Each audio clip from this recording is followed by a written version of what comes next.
In this episode of the Civil Engineering CEO Show, I'm going to be speaking with Audrey Copeland. Now, she is the president and also the CEO of the National Asphalt Pavement Association, or NAPA for short. We're going to be talking about the transformative role of technology in the asphalt pavement industry, the essential traits for success in the evolving field of civil engineering. We're also going to be talking about the future of NAPA and addressing global challenges like climate change and sustainability. Let's jump right into today's episode with Audrey Copeland.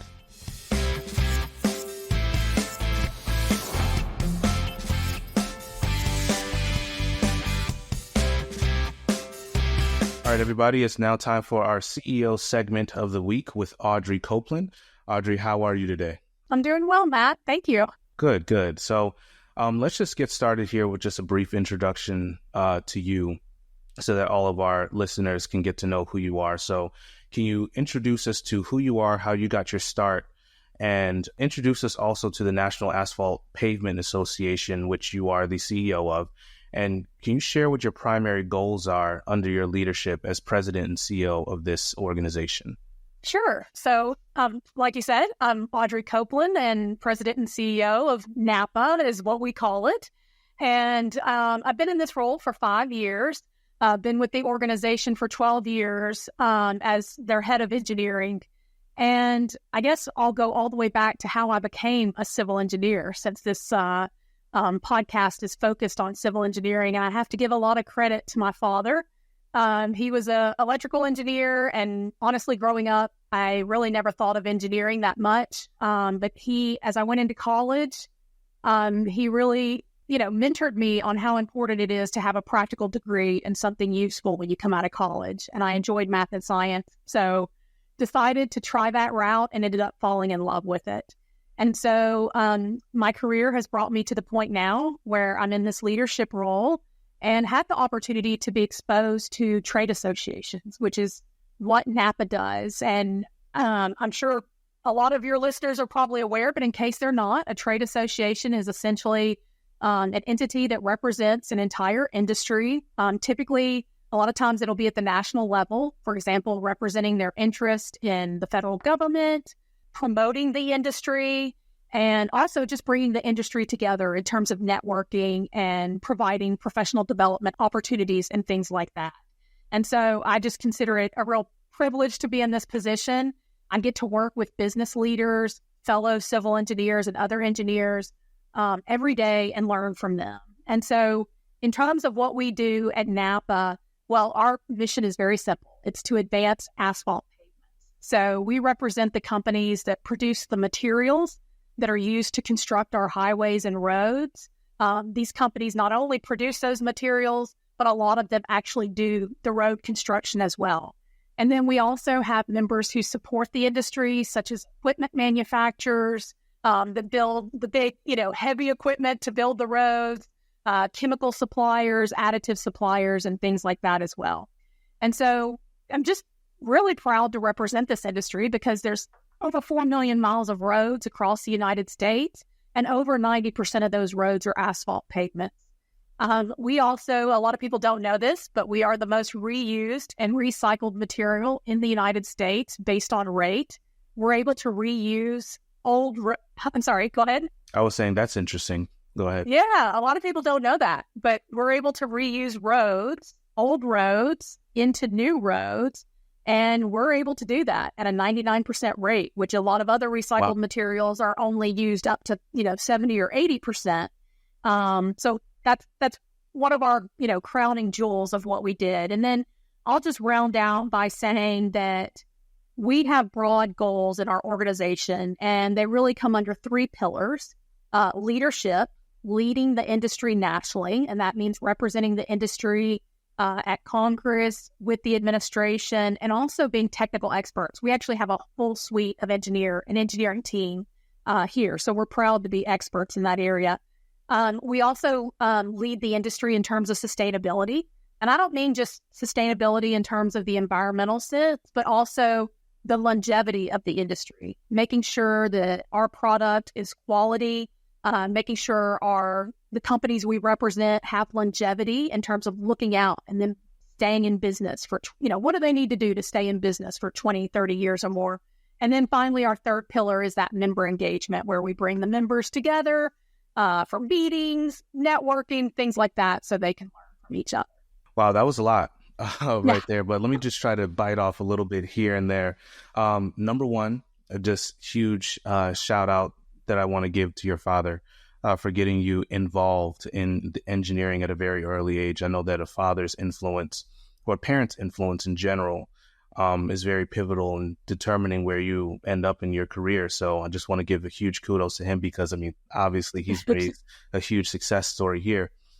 And then I also wanted to talk a little bit about, how large NAPA actually is. I have a little bit of experience in the public works side of things. And with that, there was a lot of roadway rehabilitation projects that I've led. And with that, with me being in Texas, we don't have too much asphalt pavement here, but just to learn. And with that, there is a little bit of ignorance as it comes with asphalt pavement and the maintenance of it.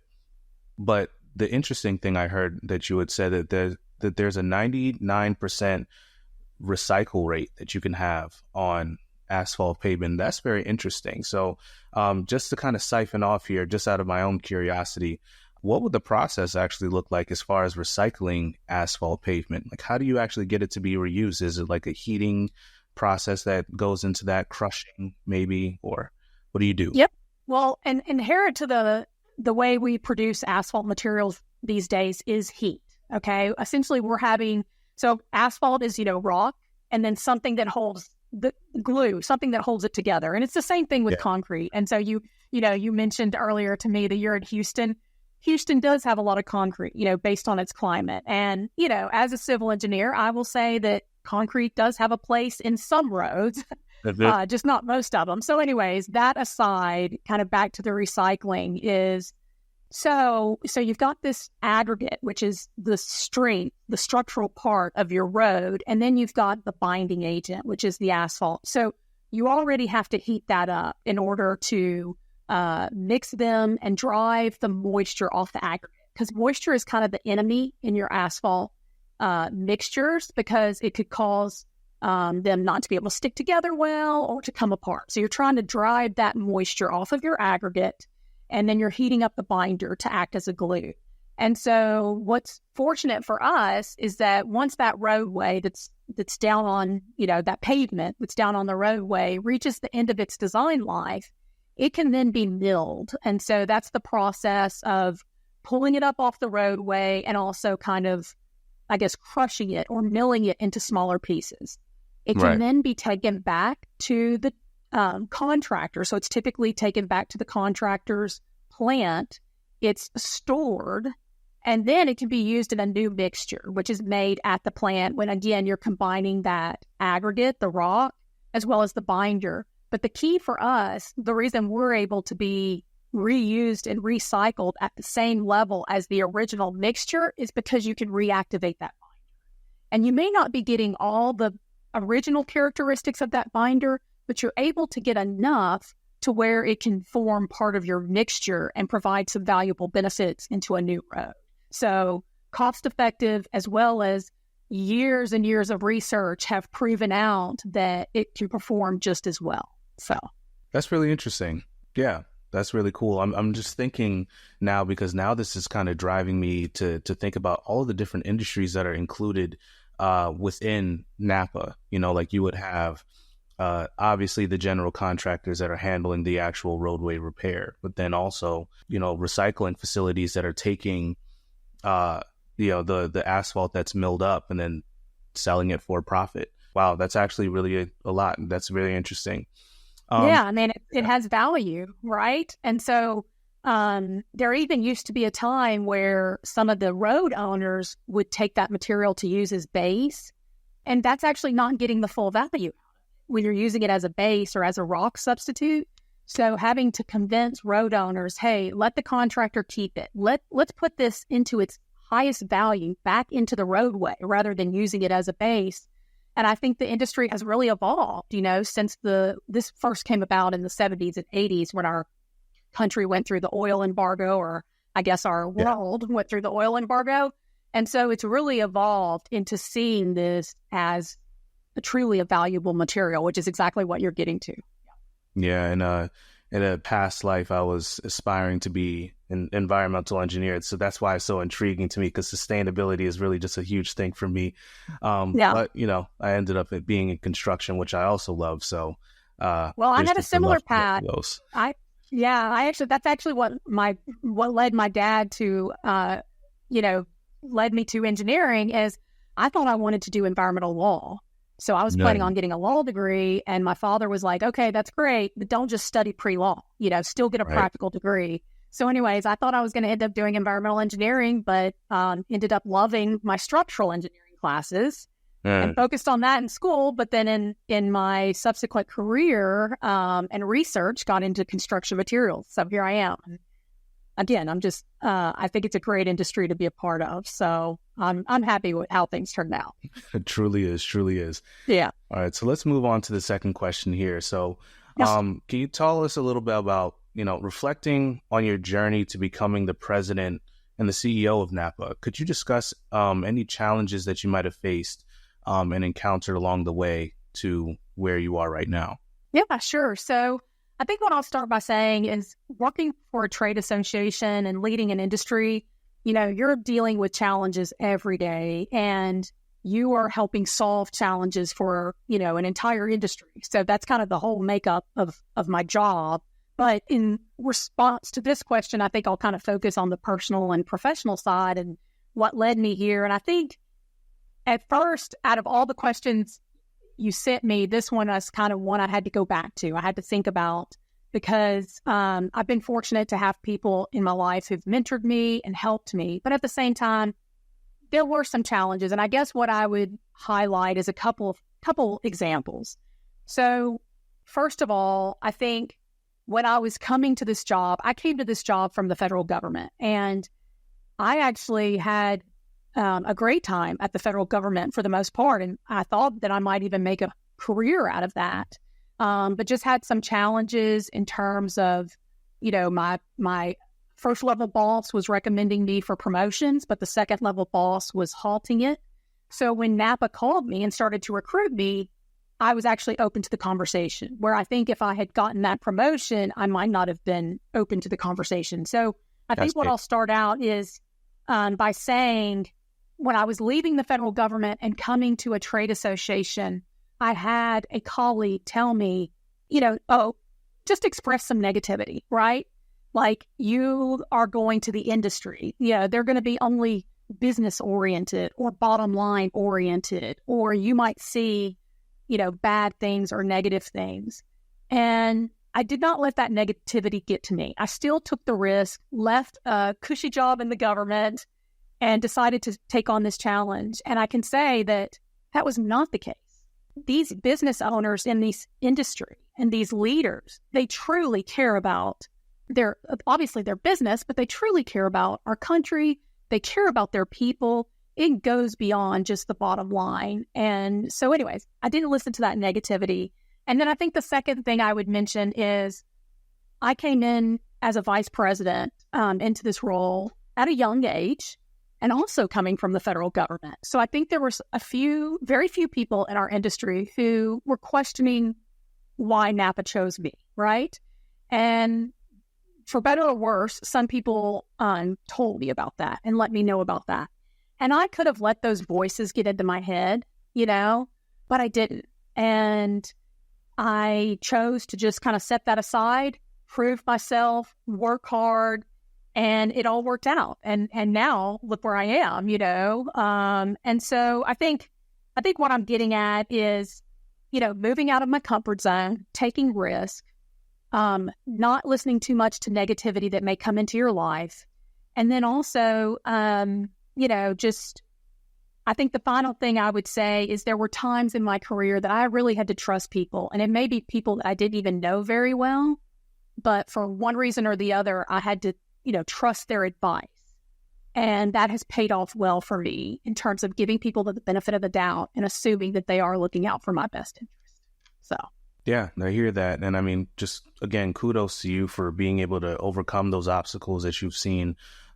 It's not easy. It's especially not easy when you have other people that are talking in your ear, saying, Yeah. this is what I would advise for you. And I mean, like, that's your own story, you know, like that's your own perspective as to what you think is best for me. But sometimes, and oftentimes, is usually the risk taker that ends up getting the bigger reward, you know? Yep. And obviously there are some nuances to taking the risk, of course, but when it's calculated and when you are, you know, being led in the right direction, I think that it oftentimes, more often than not, ends up being the perfect or ideal situation. You know, getting into a vice president role at a national organization is no small feat. So if you don't mind me asking, like, how old were you when you made that transition to NAPA at first? Right. Yeah. How old was, okay, let me think about this. I was 30, right? Yeah. 35. Wow. Yeah. So, yeah. That's quite shocking.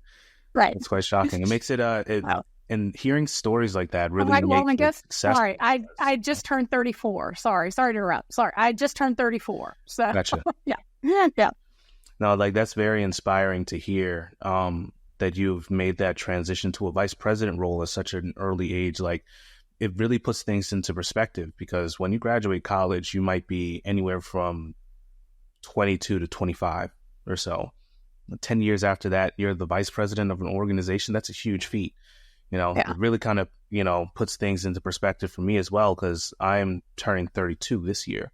So Okay. it just makes it so it's like, okay, this is a possibility. This can actually Right. happen, as long as you just, you know, keep your foot to the floor and keep driving. It's really a possibility. Yeah. Oh, for sure. And I think it does come back to, you know, being able to take risks. And also, I'll probably talk about this in one of our future questions, but, you know, putting yourself out there, networking is key. And I think it's actually really on my mind right now, because it was thanks to, again, a mentor. So the guy that was in this position as the head of engineering at NAPA, he got to know me through some like industry working groups and just through my research I had done at the federal government. And he's the one that recommended me, and he believed in me. So he probably saw my potential before I even saw it. And I've had that happen several times in my career, where someone else who knows me sees my potential before I even see it, and they have helped create these opportunities for me. And so he recently passed away. His name is Dave Newcomb. He finished his career as as one of the research directors at the Texas A&M Transportation Institute. So anyways, I say all that just to kind of quick memory of him, because he's been on my mind a lot here lately.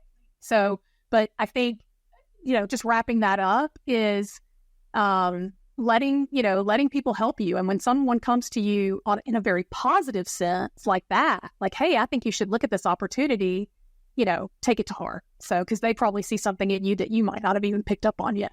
So, yeah, well, kudos to him, and may he rest in paradise, because yes, that's such a huge thing that, you know, we don't often think about as leaders, you know, lifting as we climb and recognizing what somebody can actually be before they can become that, before they even know it, before they recognize the potential that they actually have, and just pulling them up and just saying, hey, I believe in you, you can do this, and throwing in that challenge for them to be able to step up to the plate, because you can really make some successful leaders with that. You know, like, look at us.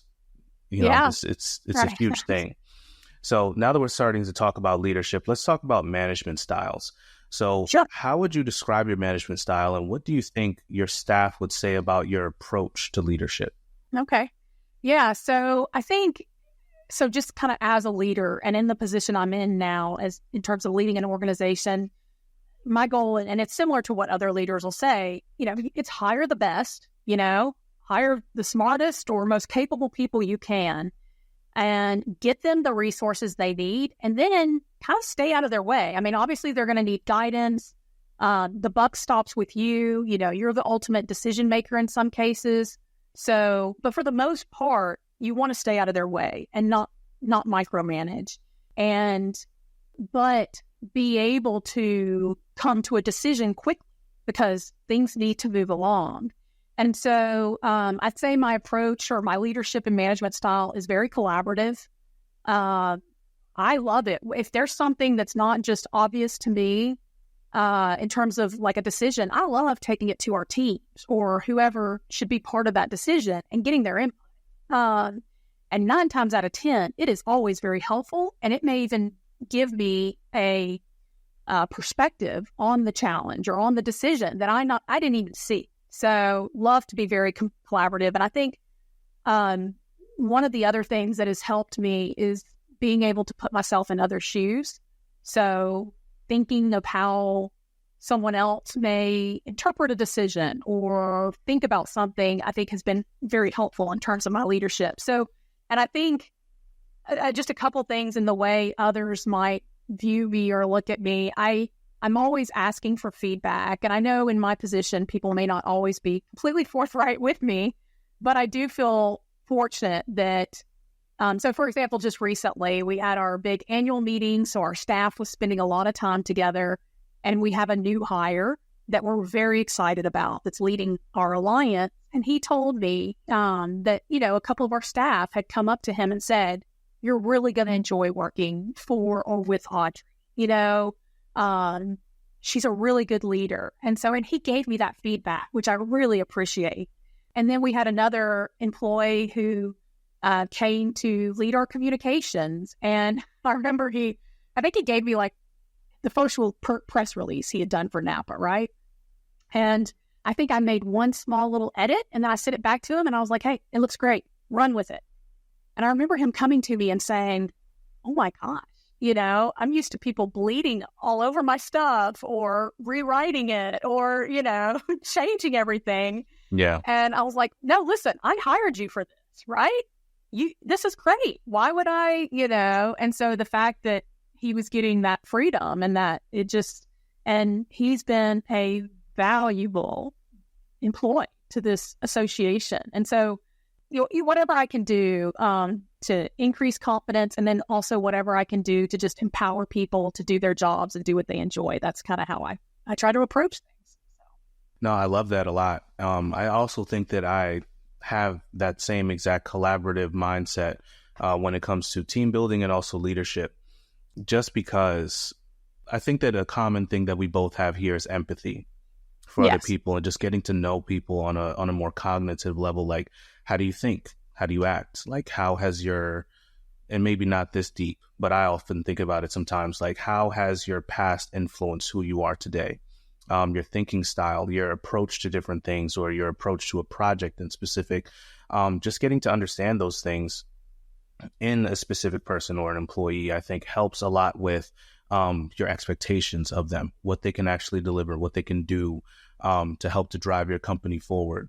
So I love the fact that you had just maybe made one edit to this person's or your employee's presentation, and you just allowed them to run with it, because it gives so much power to the individual.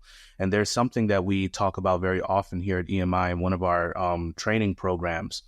It's about being the CEO of your projects. And this is a huge thing that I think a lot of employees at all firms should really ingest and digest, like understanding that you are supposed to be the owner of everything that you're doing at your firm, because it makes it so that you're living it, you're breathing it, all of the parts of this project. Yeah. So then at that point in time, how can anything really go wrong? And even if it does, you're able to mitigate those issues very easily because you are the owner of that project. Right. You know all of the ins and outs. It's a huge tip that I think everybody needs to take in to understand people on a more cognitive level, like what makes them tick.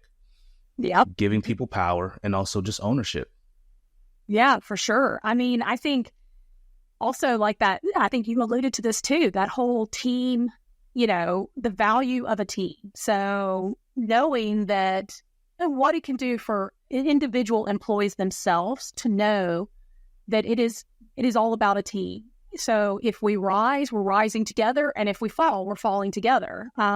At one point, this was back when I was leading engineering, the president and CEO at the time all of a sudden put the meeting staff under me because there were some challenges with who they were reporting to before. Okay, I'm an engineer. I'm a technical person. I've never planned a meeting, right?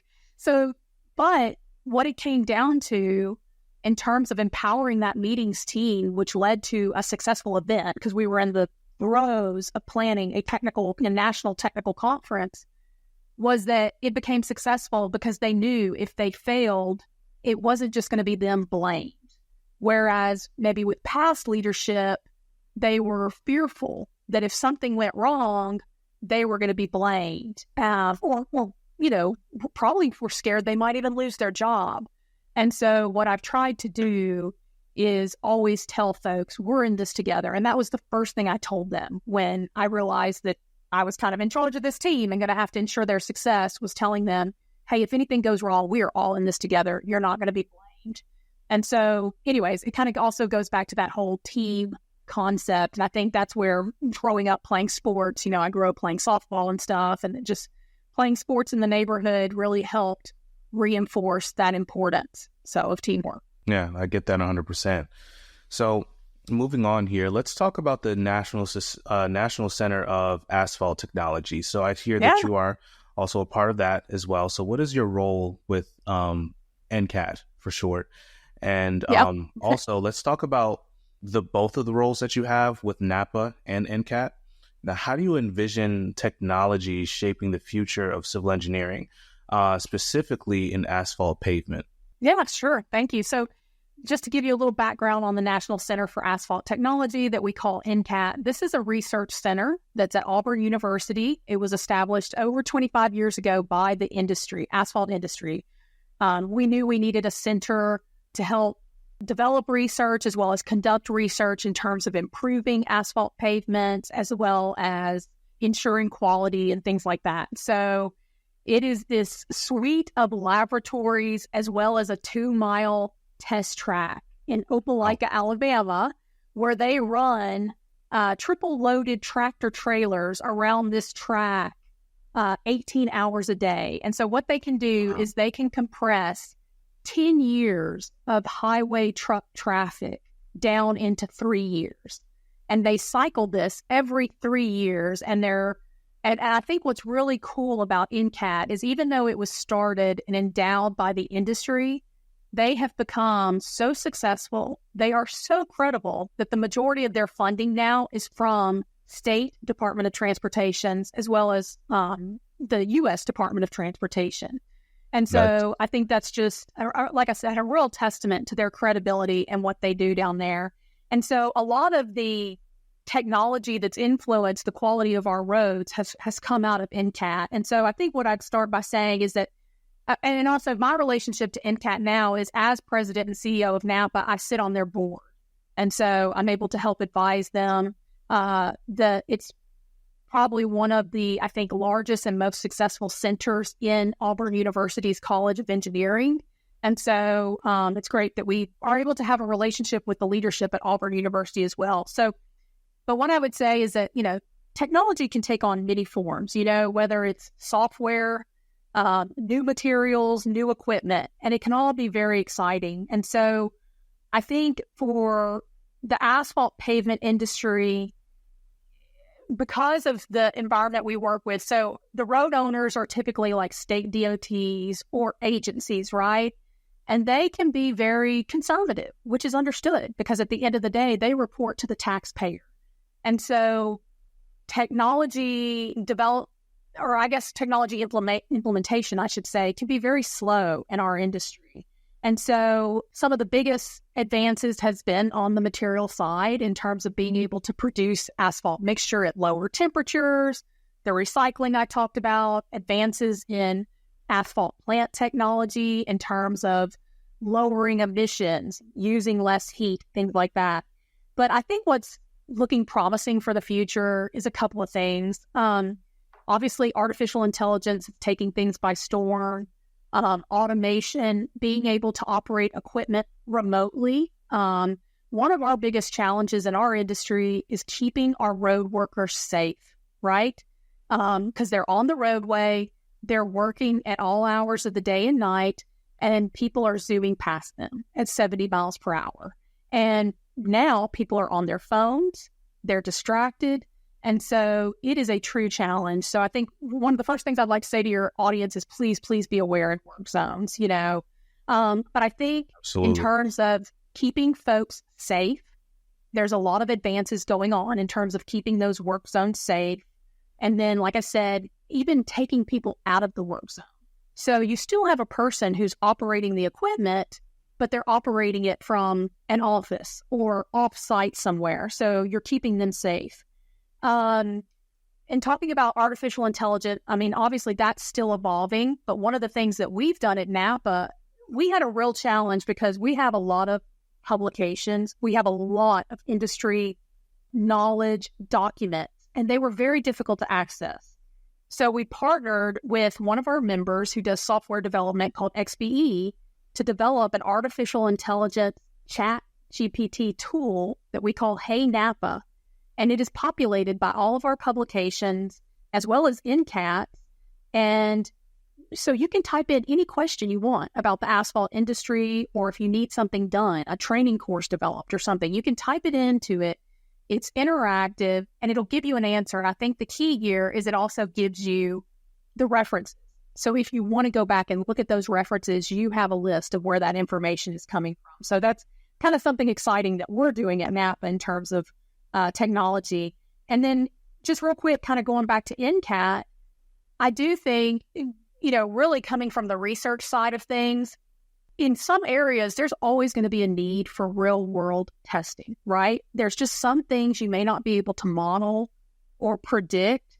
And so having that test track and having those capabilities to have real world testing, especially to present information to a conservative road owner, it's just critical in technology development. So I think having that. And then the final thing I'll say, mainly just because we just went through this, is so, we had a cybercrime breach at NAPA. And I would say, and this is putting my CEO hat on, out there to the fellow CEOs or people who are aspiring to be a CEO, you got to stay on top of this stuff. Like, the people who are doing bad things are almost evolving quicker than what our security can keep up with or things like that. And so just knowing how quickly things are evolving and staying on top of that in terms of having a robust IT and cybersecurity partner is critical in your business. And number two, keeping up with your insurance and what you're covered for, because insurance is changing on a regular basis too. So I know that was a lot, but I covered a lot of different areas of technology, but that kind of gives you into what's on my mind right now. So, yeah, that was a lot, but I'll pick at a couple of different things, and the rest of it I'll just let it marinate for the audience. So AI is something that's very interesting to me. I had recently went to an AI conference with the Zweig group, which is they're kind of like in the mergers and acquisitions, learning and development space for AEC industry professionals. And they were talking a lot about AI. And obviously, some of the industries that in the AEC space that are going to be impacted first are probably going to be the architecture and also the engineering space. Yours is kind of a tie in between the engineering and construction with NAPA from what I see. So, of course, there might be a little bit more time for AI to really start to come and take hold, because there are just some things that only humans can do as of right now. Like as it relates to safety, it's going to start with us humans first, making sure that we're not driving too fast in a safety zone. But also, like, you have the quality managers that are out there that are checking to make sure that things are okay on the job site, field engineers, of course. And those things just can't be automated at this very moment. But one thing I think that's very interesting is, and I haven't seen anything specifically on this right now, but remote controlling construction materials like, the Bobcats and the Caterpillars and the Komatsus and all of these different things. I think that's going to tremendously change, number one, the job force, because there's so much labor that will be impacted. So much of the labor force is going to be either positively or negatively impacted by that. Becoming an operator might become a little bit more difficult, might require a degree at this point. So I just see those things as very interesting. I'm a little excited and a little scared to kind of see where the future goes, but innovation is going to come whether we like it or not. I just find that to be very interesting there. Yeah. And I think Eric, sorry, go ahead. No, you can go ahead. Yeah. That's fine. Yeah, thank you. I think for me, I'm optimistic. I mean, I'm an optimist at heart, but I'm optimistic about it. I think you're right. I think the workforce is going to have to evolve. But I also know, these younger generations that are coming up, in some cases, they're doing different things than we did. Like for me growing up, I loved to be outside all the time, right? I wanted to be outside. I wanted to be active. I wanted to be moving. Whereas I think younger generations, not all of them, but some are more inside. They're playing video games, things like that. So sometimes this remote type stuff can actually be a draw to our industry, if we capitalize on it. And so we have some members, for example, C.W. Matthews in Atlanta, Georgia, who's just doing fantastic things in terms of recruiting the next generation. And they may be, training them on what we have now in terms of on-site equipment, but there's also that potential, and they're looking for that in their new employees in terms of what can be, in terms of, like you're saying, the remote construction equipment and things like that. I've been able to see some of that equipment through some of our equipment manufacturers like Birkin. I've seen that where there's a guy in the audience controlling the front end loader while you're looking at it. So, and I think also what I would say is, I think you're right. There's going to definitely be some roles that are going to require the degree and that education. For example, and I don't know all the inner workings, but one of the things I thought was really cool is, so my brother is a construction manager. He works for Brassfield and Gorey, which is a big Southeast construction management firm.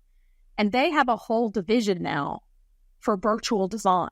You can go to their website and see it. So they are doing so much in the virtual space that and like I said, I don't know the inner working details, but it's pretty impressive, in terms of what they're looking at. And so even though I do think that there are going to be some aspects of it that require these advanced degrees, I also think at the same time, I know what we're going through in our industry is also realizing there's a lot of potential in the workforce that may not go to college, and let's not underestimate them, right?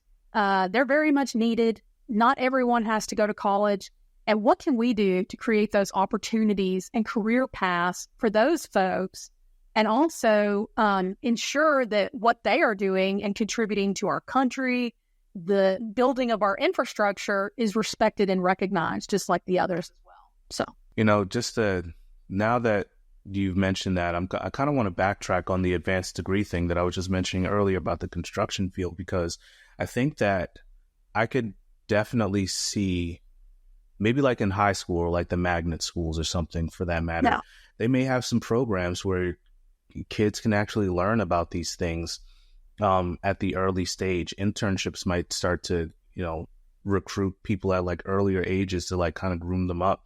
And then on top of that, I'm also thinking about the games that I have on my phone whenever I have time to play, which is usually never. They kind of just sit there and take up space. But I had like a construction 3D game on my phone. I mean, okay. Nerding out here. It was very interesting to me. And the graphics are good too. But even with something like that, you can kind of just learn an elementary application of these things that we're talking about right now. And I've also seen on other things, like such as Instagram, there are other virtual design apps that you can actually have for interior spaces, commercial spaces.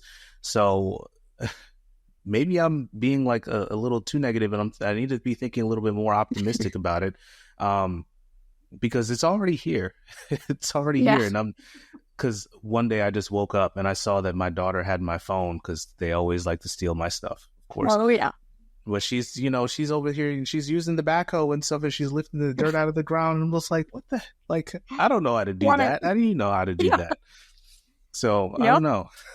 It's coming, and it's definitely coming very soon, but it looks like it's going to be a fun transition into that as well. So I'll be a little bit more optimistic about it now. So let's move on here, and let's ask you the next question. And that question is going to be like, what is the most critical trait for professionals in the civil engineering field today, and how has this changed over your career? Yeah, so I mean, I don't know, it may sound cliche, but it really is communication. It really is. And so I think for me over my career, so I went from, obviously getting an engineering degree, and I went straight into grad school, even though I'd had some internships where I was able to do more traditional engineering work. I went on through graduate school, which requires you to do in-depth research, and you have to write about it and present about it, right? And so I was able to hone my skills in terms of being able to communicate on technical topics in detail and report out my findings, right? And also keep it at a, what's the word I'm trying to look for, but, a very high level in terms of the reliability of that data, as well as, be ethical in your reporting and things like that. And now, as I've gone into my role as the head of engineering for an entire industry and working with business owners as well as people who are running construction jobs and things like that, I've had to learn how to really make my communication concise, in terms of being able to give a high-level synopsis of whatever I'm trying to communicate or whatever issue I'm talking about, and then also move more towards persuasion and influence, and especially in my role now, I'm trying to usually gain consensus on something. Like there's something that we know that we need to take the industry in this direction, or, we need to implement. And so I've had to really learn how to build consensus and be able to persuade folks.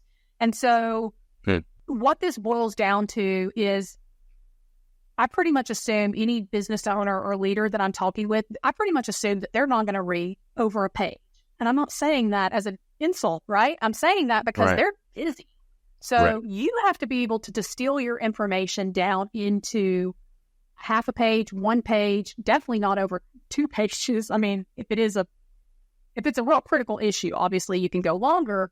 So, what's new? What's happened since the last time you communicated with them? What do they need to know? And is there an action they need to take? So that's kind of how you're boiling it down.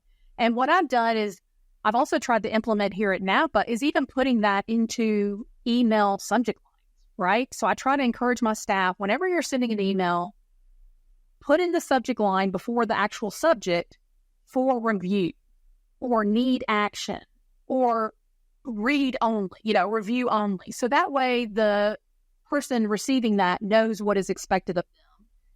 And so anyways, so communication, and I think the final thing that I'll mention on this is, or actually 2 final things. Now also, so I talked about kind of the written communication. There's also, of course, the oral communication. And in my role, I'm having to present a lot to audiences. And so knowing your audience is key, but also the way information presenting has moved along, especially like with the TEDx talks you see and things like that, we're now seeing how important storytelling is, right? And connecting with your audience. So that's kind of the thing that I'm trying to improve on now.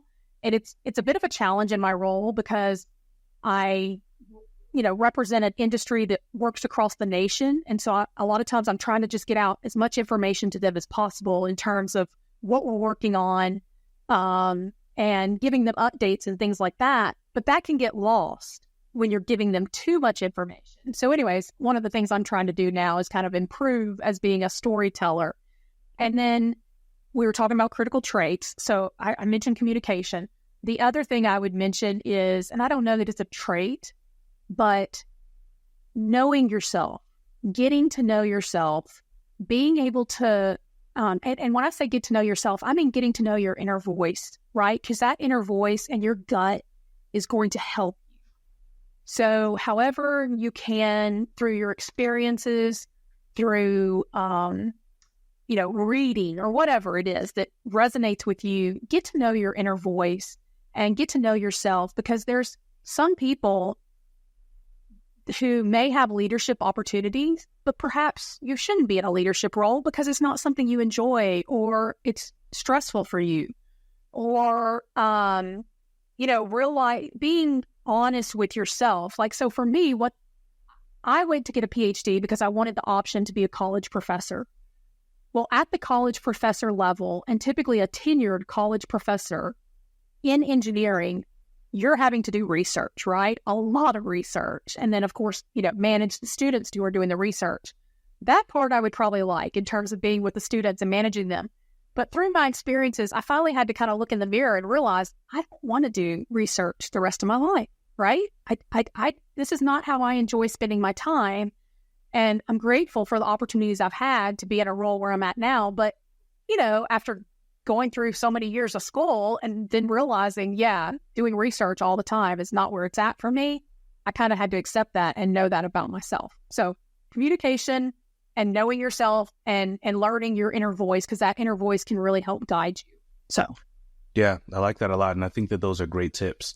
Communication, we always talk about this on this channel and all of the rest of our channels, which is, it's absolute key. You can't be a successful project manager without communicating properly and finding out the different methods of communication as well. And it can vary from person to person, from team to team, project to project, client to client. Really matters not. It's, just find out whichever way is best to communicate and stick with that, and just make sure that, you just maintain it throughout the life of whatever project or whatever thing it is that you're getting into. But knowing yourself, that's a really, really good one there. It's a really, really good one, because I think that oftentimes we don't have enough time to actually get to know ourselves. There are too many things that are going on all around the world. You're at work for 8 hours per day. Right. And I say 8 because it could be 10, 12, or 14, depending on whatever it is that you're doing and the level of involvement for your company. But just understanding who you are, I think, matters a lot.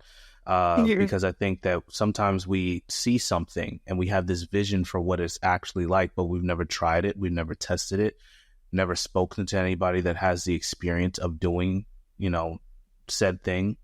And we get into it and then we end up finding out that we don't like it.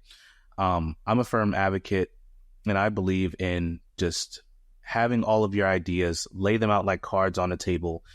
Try as many things as you can early on in your career. You don't really have the grace of having that time when you're older.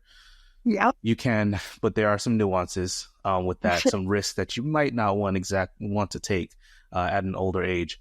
But at a younger age, especially when you're first getting out of college, it may be okay for you to pick up and try a bunch of different things, do research on a bunch of different things. Now, it doesn't mean to work at a job for 3 months at a time in engineering firms and just keep on switching. No, you have the power of YouTube and Google now. You can, and also ChatGPT. You can learn more before you actually get yourself involved, and take some time to really figure those things out. I think that another thing to point out as well, more than just the knowing yourself part, as far as your professional career, I think is knowing yourself on a personal level, kind of like what you were just saying, like knowing your inner person. What are your strengths and your weaknesses? Another thing that we talk about here at EMI a lot is the Strength Finders assessments.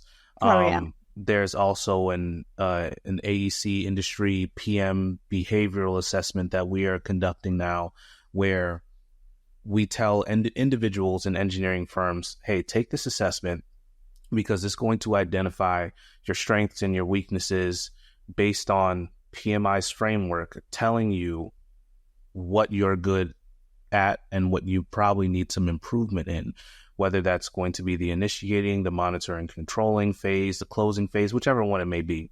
But things like that really can help you to determine what your strong points and your weak points are. And with your employer also knowing that, they can play to that better, instead of having you somewhere where you're not supposed to be, which is not going to be conducive towards your growth and also the firm's growth. So I think it's really important to identify those things early on, because you might just be wasting time doing something that you don't want to do.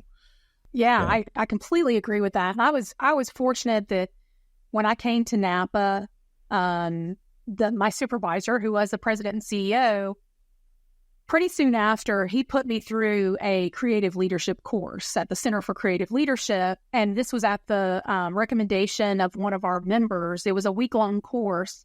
And it was great for me at that time in my career. And it included those type of strength finding personality type test. But it also included a 360-degree review, which is where other people give you feedback, and anonymous feedback. And so I think what I would say to that is that was wonderful for me. I mean, just to have that feedback and to have that information from that leader on, stuff I could concentrate on. But what I will say is at the same time, there was another employee who went through it as well, because it was kind of the first time NAPA had done that. And so they sent a couple, 2 or 3, I guess, high-level employees through that. And that person was much further along in their career.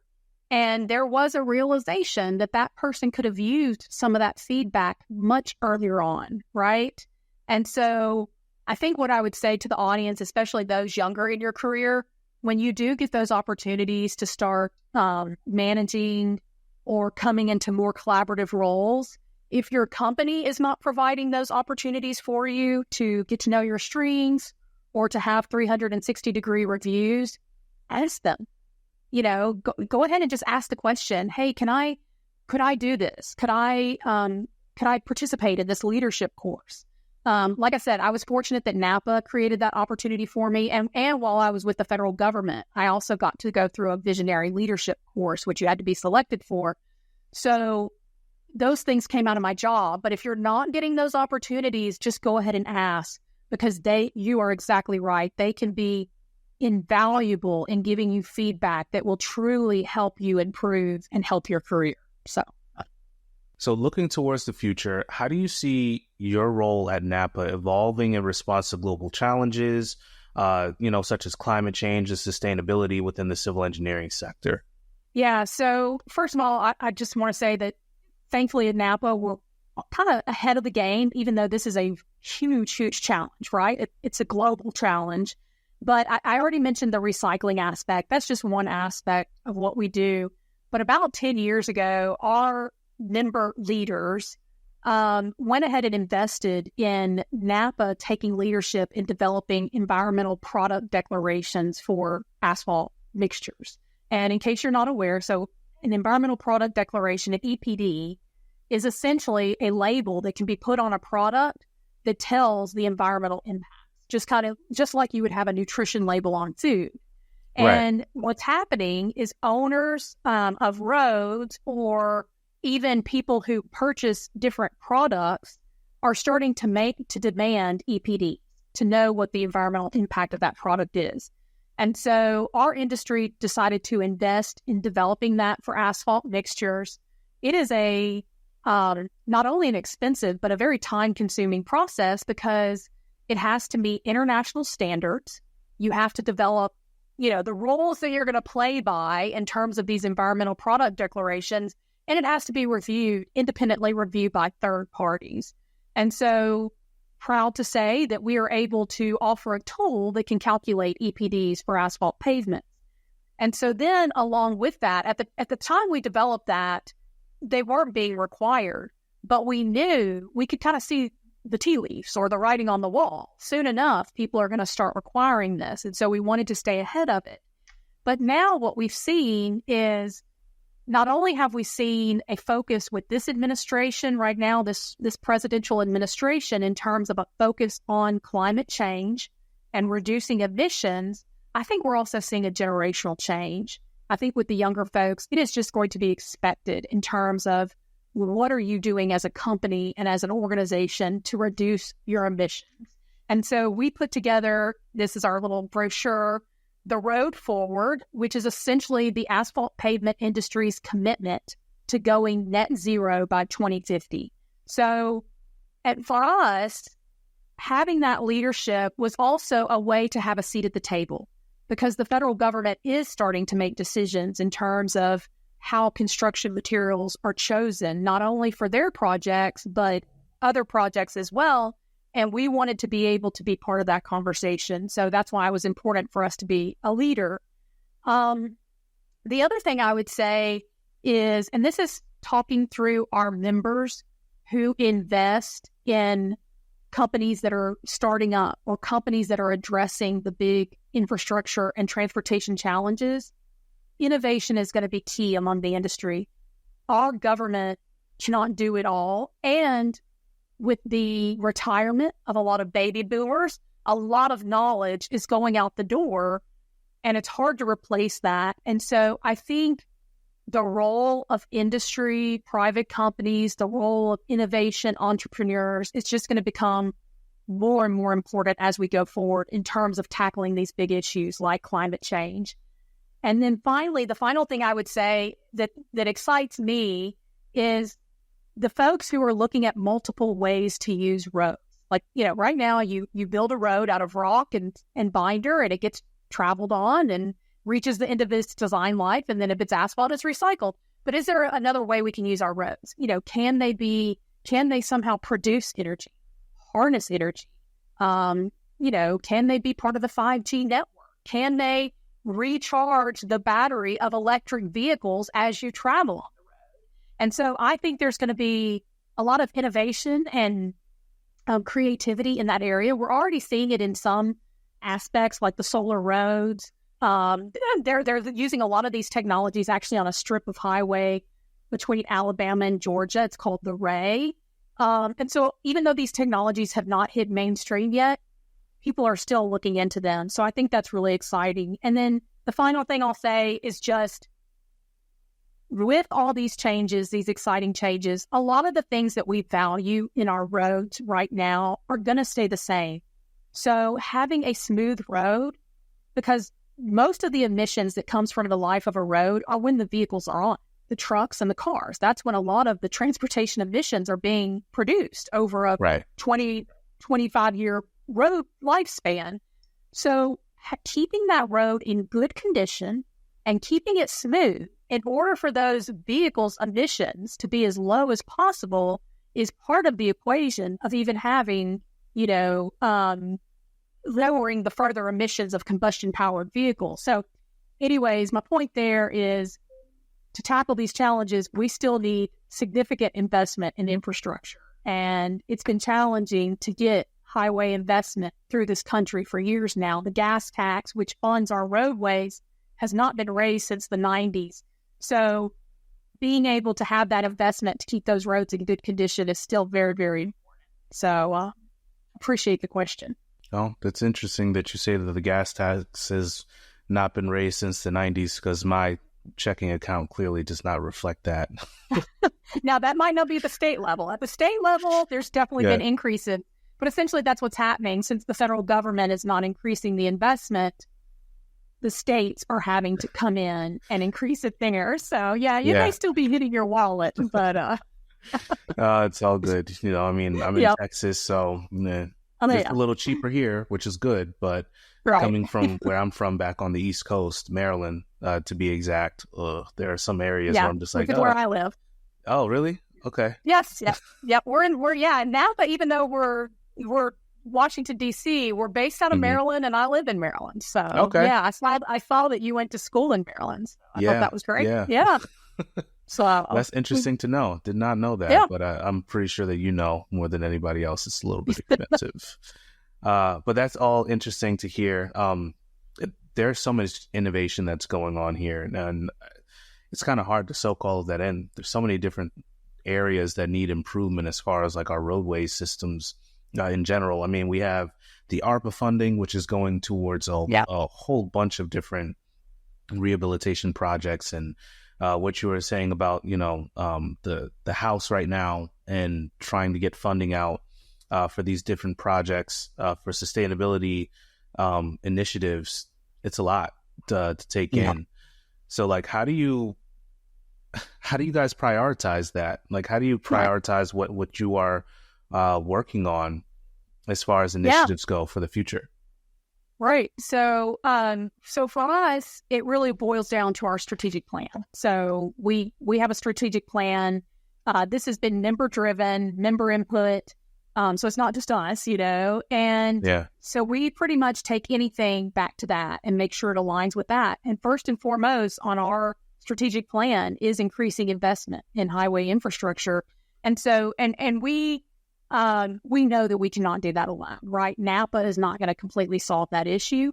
So that's where partnership becomes really important. So we partner with, you mentioned ARPA, the American Road and Transportation Builders Association, as well as the Associated General Contractors, and then our fellow sister material organizations, such as National Stone, Sand, and Gravel Association, Portland Cement Association. There's also a Concrete Pavement Association. So all of us are providing support for that, as well as listening to solutions, working with Congress on that. And so that is definitely a priority for us, but that's where partnership, like I said, becomes very important. And then, like I said, we go by our strategic plan. We make sure that it fits within that, what we're doing. And then finally, if something comes about, because you never know what may be coming around the horizon, we have a board. We have a set of advisors we can take things to get input onto how important that is and how much time and resources we should be designating to it. But it's a process. It's me thinking through it. It's collaborating with staff, getting their input, because we've got great experts on staff, and then finally going to our members as well. So, no, that's a lot right there. That kind of makes your brain hurt. Yeah. But, just want to wrap up here. I don't want to take up too much more of your time. Right. We really appreciate your time here on the Engineering CEO show and podcast. Could you tell us a little bit more about where we can find you, where we can learn more about NAPA and what you do, and also the other associations that you mentioned today, such as NCAT? Maybe we can just reference these things under the show notes so that the viewers can go and learn more about those organizations that you are affiliated with. Yeah, I would be happy to provide that information. I'll have our communications team provide specifics for the notes. But for me, I'm on LinkedIn, Audrey R. Copeland, and would love to connect there. And then also we have our website, asphaltpavement.org. You can go to that website to learn more about our goals and strategies, as well as the road forward, which I mentioned. And then you can also access our social media and ways to stay in touch with us there. And then NCAT, I believe it's ncat.us, but we'll provide that information for the notes. And I'm sure they would love to connect as well. They have social media too. So thank you. Awesome. No problem. Well, thank you again for coming on and just dropping so many gems for us. And we hope to talk to you more in the future. And I also hope that the viewers really take a lot from this, because so much was said, so many different golden nuggets that we've gotten here. So I hope that you guys, as the viewers, all enjoy everything that Audrey and I were talking about today. Take care. Yeah, hope so too. So thank you. So I hope that you all have enjoyed today's conversation. Please be sure to subscribe to our channel here. We do put out videos like this on a weekly basis to help engineering professionals to become better managers and leaders in the AEC industry. We'll see you all next week.